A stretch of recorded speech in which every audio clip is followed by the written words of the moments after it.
for any queries after the presentation, while I will take this quite fast. Okay.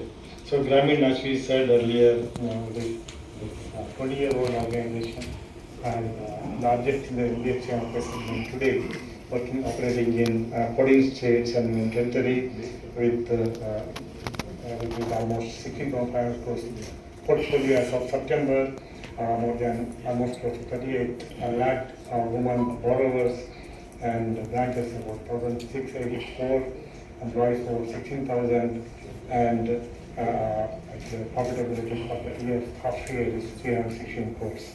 So it is one of the quick snapshot is one of the leading MFI following the joint liability model, which is actually originated in Bangla from decades back, delivering multiple products to customers in this segment for their life cycle needs. And it's a process of expanding district by district so that understand the district well, and then penetrate in the rural, and then go to next district, so that we are able to implement the same quality of operation in every district. So well-designed systems and processes using core banking, and one of the most efficient in terms of operating model. So I think there is not many MFIs or banks who are in microfinance operating at a so low operating cost. So journey has been quite good. We started in 99 as a NGO, but transformed into NBFC in 2007, and thereafter we built our investor profile, we built the management, and 2010 onwards we kept on increasing our portfolio, increasing our presence across the states, and today we are here with the listed entity in 2018, and then we did our QAP in 2020, and today we are again coming back to you offering the public NCD. So this is promoted by, while it's promoted by Vinata in 1999, eventually after listing the then investor CreditAccess India became the largest, investor, become the promoter. So it's based out in Amsterdam and currently owning about 73.74%, and the balance is public. So CreditAccess India is actually a conglomerate of many entities. Olympus Asia is about 15%. Asian Development Bank is about 8.76%. Asia Impact Fund is one of the promoter within that group is about 8.76%. Then there is a CEI is another institution 8%, and all 249 individual investors who are family officers or HNIs across Europe are holding the majority of the stake within that credit. So this is the ratings we already told. We are AA minus by India Rating, and other two CRISIL and ICRA rated us as A plus positive. And then we also have the rating of M1C, which is the top in terms of grading by CRISIL consistently for that 4 years, which is M1C, which is a top rating potential under the grading. Business strategy comprises of the 4-5 key elements, which is one is customer-centric model by providing the right products for the customer life cycle needs, whether it's for income generation or for education or for building, expanding their houses, connecting water, sanitation, emergency, everything, that's the customer-centric model we built. Then calibrate expansion by district, and then continuously investing on technology. Probably only MFI which is operating in core banking since last 7 years, which helped us to grow our business well, also be more efficient in terms of processes, what we reach to customers, the product delivery, everything we are able to do it. And again, following the classical joint liability model. Why I say classical is joint liability model kept on changing over a period of time based on each lender's process changes. What we believe is this is very important process where we need to train our customers well, make them understand what is JLG, and have a high connectivity with them. So that's why we always follow that classical model. And again, very strong risk management process as well as very experienced management, which has helped us to build on strength over years. And then as I said, the products, which is group lending model to customers with flexible product, flexible repayments. I don't know I have not seen in microfinance anywhere in the world, not just in India, where customer can choose the repayment terminal, repayment frequency. The customer can choose whether she wants to pay weekly or a fortnightly or monthly, and the loan is tied up along with that, which is very flexible, which nobody trade anywhere. So we are able to manage that. And the high tech and high touch. Every week we meet the customers. As we discussed today, probably we would have met almost 7 lakh customers in a day. So that's the type of process we follow. And then the products, as I said, for income generation, for family welfare, from education, from home improvements, for every needs of the woman and the family, we try to integrate in the product. So which actually leads to a customer centricity, customer loyalty, and then customer retention, which is core in our business. Then when you go district by district, you have ability to understand district well, understand the penetration well, understand the risk well, understand the opportunities there, so that we can deploy our staff in that district and work deep in that group. So that helped us to grow well and replicate our quality there. Then investment in technology, because this is a transaction business. We do about 1.5 million transactions every day. So we need strong technology support. That's why we invested in core banking in 2015, which helped us to continuously grow, expand our footprint, expand the customer base, and then the robust OPEX model, low cost OPEX model, which is high touch and high tech model. High tech will help you to have a right data, data privacy, data quality, data speed, transaction processing fees, providing data dashboard, everything for employees, using artificial intelligence for data dissemination, all these are possible. And then largely our customer acquisition is completely in a paperless process. Almost 19-20 lakh customers acquisition has been done only through a paperless process by us. And then the high touch is, this is a collection business. So we have to meet our customers on the date and time and place provided to get our on-time collection.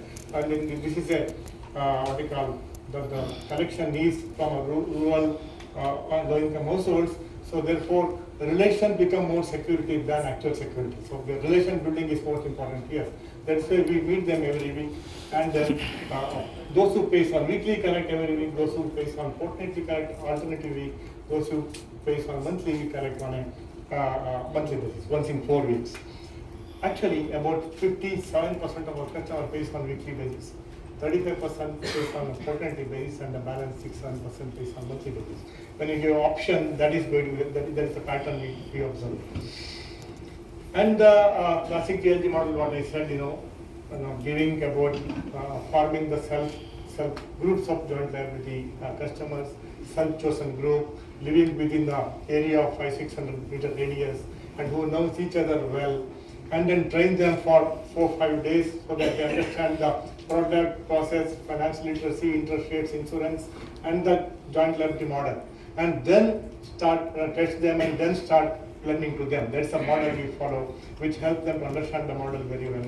Then use the technology to do the processing, and then try to provide the right product to them and right process to them, and then ensure that there's a product suitability, there's a process suitability, and also pricing suitability. Ensure that so that we retain our clients well. So that is the model we followed, which yielded us very good results so far. Risk is very high in this business. It's a rural business, small ticket loans, high transactions. Therefore, you need to have very strong risk governance. We have very strong risk mitigation plan. We do every branch audit by alternative months, so that every loan center, customer centers are visited by other than loan officers at least 15-16 times in a year, so that the strong culture is maintained, strong discipline maintained, and a strong risk is managed. Then there's a unique human capital, which is very, very important. This is a people business and process business. You need to keep increasing the employees, train the employees to ensure the right kind of business. To ensure this customer centricity, ensure this process quality, what we do is we hire only freshers from rural families, predominantly from our customers, family members also, sons or daughters, and train them exclusively. base them in a different location. We are the first employer. Probably this is quite unique. And then employees will keep growing within the organization. With the loan officer will become branch managers, they become area managers, regional managers. So that a unique team is built to ensure this kind of operations. And then again, the best of them will move to risk management. Best of them will move to audit management. So that right employees are placed in the right quarter of each of the business controls, so that we can run the right control model. Key highlights, one is when there was a presence, we are operating in 14 states, and more and more branches are being opened in the northern part of the India, because we are basically from south part of India. Earlier branches are opened in southern part. Mostly if you see, other than Karnataka, Tamil Nadu, 5-6 branches are in northern part. So which will start yielding more and more business going forward. Positive ALM, continuously having right ALM, always positive in terms of total liability maturity, which is very important for this business, so that we are not vulnerable for any kind of liquidity risk in any part of the lending side.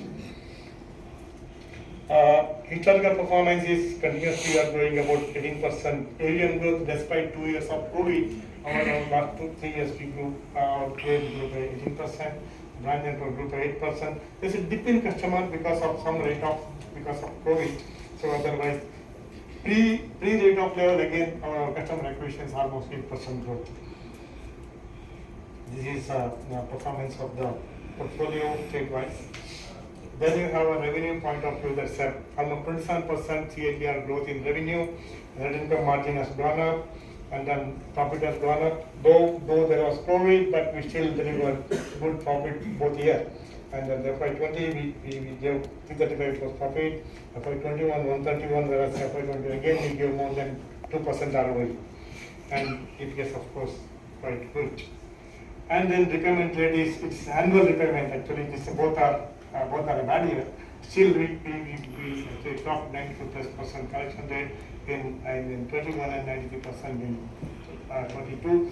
As we stand, the exit rate of March, actually it was almost 98% collection rate, so which was very good. If you see the asset quality, you can see as of September, our gross NPA is 3.65% and FY22. So is net NPA is 1.34%. For September, it is actually net NPA is less than 1%. So net worth is growing, capital adequacy is strong with 25%, and then the issue partners are retail capitalists, the lead manager, and then catalyst services are the trustees, India rating, the rating agency, legal counsel, and Co, banker issue, and Deloitte and PK for the joint sectoritors, not is KFintech. So issue highlights already told by Jan, paper is there with you guys. I will not dwell on it. Only thing I want to reiterate that while you have very good liquidity situation, very good ALM situation, so why still we do NCD? So that's key actually. It is basically a journey to enhance our strong liquidity into more stable than what we are today. It's quite stable, but it is as we grow, our portfolio keep growing by for example, for current year 25%, that means liability also keep growing that level. So automatically, we need to keep focusing on improving our ALM position better than what it is. So therefore, this idea of venturing into one more avenue of long-term funds and then stable funds beyond our current strong liquidity and ALM position. So thank you for listening, and then any queries we'll be able to respond.